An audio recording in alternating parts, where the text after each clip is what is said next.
बेरमो विधानसभा उपचुनाव के लिए भाजपा प्रत्याशी योगेश्वर महतो बाटुल, महागठबंधन के साझा प्रत्याशी कांग्रेस के कुमार जयमंगल और बहुजन समाज पार्टी से लालचंद महतो सहित 4 उम्मीदवारों ने आज निर्वाची पदाधिकारी अनंत कुमार के समक्ष अपना नामांकन पत्र दाखिल किया है।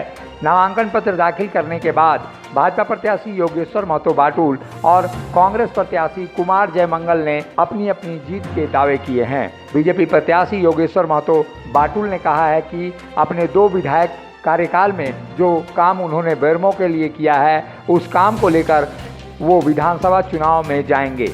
वर्तमान हेमंत सोरेन की सरकार के 9 महीने के कार्यकाल की विफलताओं को जनता के सामने ले जाकर हम जनता को यह बताने का काम करेंगे कि पिछले 10 महीने के हेमंत के कार्यकाल और मधु कोड़ा के शासनकाल को जनता किस तरह से भुगती है। इसलिए हमें विश्वास है कि इस चुनाव में जनता हमें ही अपना समर्थन करेगी। 9 महीना में सत्ता पक्ष का क्या इस राज्य के प्रति क्या लक्ष्य है वो दिखाई पड़ा। एक वो ईंटा अभी तक नहीं जोड़ पाए हैं, ट्रेजरी बंद करके रखे हुए हैं। जो पिछली योजनाएं हैं उस योजनाओं को वो योजनाएं भी बंद है। तो ये उनका यदि वही मुद्दा है तो उसी मुद्दा को लेके जाएं, लेकिन हम अधूरे कामों को पूरा करना, कुछ नए योजनाओं को सरजमीन पर उतारना जो आने वाले बेरमो का भविष्य संवारेगा। उसमें कोलियरी क्षेत्र का मामला है, उसमें इंजीनियरिंग क्षेत्र का मामला है, उसमें टेक्नोलॉजी क्षेत्र का मामला है।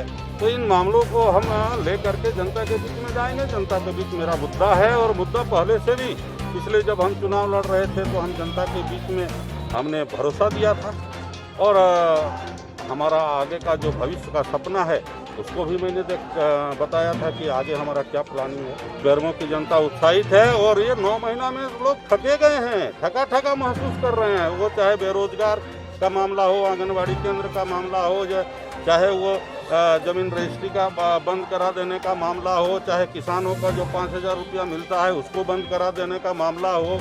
तो ये सारे मामले सरकार की मंशा दर्शाती है कि उनको वो सिर्फ लूट के लिए ये सरकार बनी। निश्चित रूप से विस्थापन की समस्या सिर्फ बेरमो में नहीं पूरे झारखंड में है और पिछले बार में भी हमने विस्थापित के मुद्दा को लेकर के कई बार विधानसभा में उठाया है और विस्थापित आयोग के लिए हमने बराबर लड़ा है और आगे भी विस्थापित आयोग बने और विस्थापितों को न्याय मिले, उनका अधिकार मिले, इसके लिए हम लड़ाई लड़। राज्य का देखिए ये 2 जो उपचुनाव हो रहा है, ये दोनों उपचुनाव बेरमो और दुमका ये साबित करेगा कि आने वाला जो है ये सरकार की क्या गति होने वाली है। वहीं कांग्रेस के प्रत्याशी कुमार जयमंगल सिंह ने कहा है कि युवाओं के लिए रोजगार की व्यवस्था पर जोर दिया जाएगा।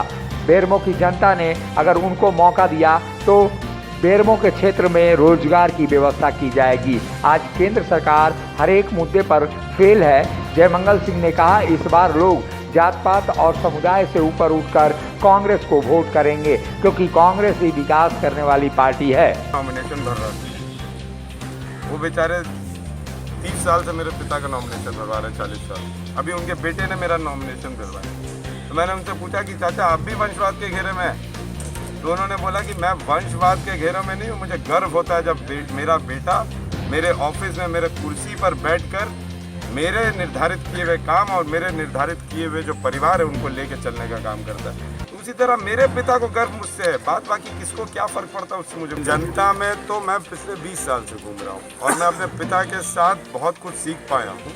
मेरे पिता पिछले 50 साल से घूम रहे थे, उनके गुरु पंडित बिंदेश्वरी दुबे जी 70 साल पहले से घूम रहे थे। निश्चित तौर पर जनता जानती है कि क्या सही है क्या गलत है और इस बार बेरमो की जनता बेरमो की एकता, बेरमो की खुशहाली के आधार पर देगी वोट। ना जाति पे देगी और ना धर्म पर देगी और ना किसी समाज के पे बांटने वाले लोगों के बहकावे में। निश्चित तौर पर अपेक्षा होनी भी चाहिए।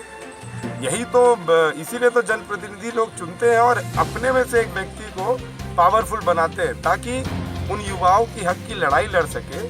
जो कंपनियां आए, जो उद्योग आए आपके विधानसभा क्षेत्र में, उनमें भागीदारी युवाओं की सुनिश्चित करा सके। कांग्रेस के प्रत्याशी जयमंगल सिंह और बीजेपी प्रत्याशी योगेश्वर महतो बाटुल के बीच बहुजन समाज पार्टी के लालचंद महतो भी इस बार स्थानीय प्रत्याशी होने का दावा करते हुए चुनाव में तीसरा कोण बनाना चाहते हैं। बेरमो में 70-75 साल हो गए आज़ादी के पश्चात 50 साल यहाँ कांग्रेस के विधायक जीतते रहे, लेकिन 50 साल के दरमियान दुग्धा से लेके बोकारो थर्मल तक एक भी उद्योग नहीं खड़ा हुआ ताकि यहाँ के जो बेरोजगार हैं, स्थानीय जो बेरोजगार हैं, वहाँ के जो युवा हैं उनको नौकरी मिल सके, रोजगार मिल सके। पूरे क्षेत्र में जो विस्थापित हैं वो परेशान हैं, विस्थापितों का जो मुआवजा बनता है मार्केट रेट से वो नहीं मिल रहा है और उनके लिए कोई आवाज नहीं है।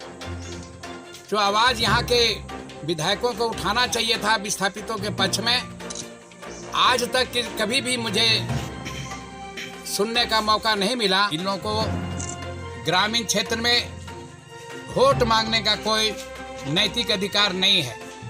इस बार यहाँ के लोग जग चुके हैं। यहाँ के लोगों की एकमात्र इच्छा है यहाँ का धरती पुत्र जीते, जो इन सारे समस्याओं को लेकर के यहाँ के बेरोजगारों के लिए, यहाँ के विस्थापितों के लिए, यहाँ के विकास के लिए, यहाँ इंडस्ट्री खड़ा हो उसके लिए संघर्ष कर सके और यहाँ के बेरोजगारों को रोजगार दे सके। कोयलांचल की धरती बेरमो में इस बार मुकाबला काफी रोचक होने की उम्मीद सभी को दिखाई दे रही है। मुखर संवाद के लिए बेरमो से शशिकांत की रिपोर्ट। जब टूटती है आस, जब थकती है सांस, जब रूठते हैं अपने, मुंह मोड़ता है जमाना, जब अंगड़ाई लेता है संकल्प, फिर बनती है कहानी, बनते हैं अनमिट निशान। देखिए मेरे साथ संघर्ष की दास्तान।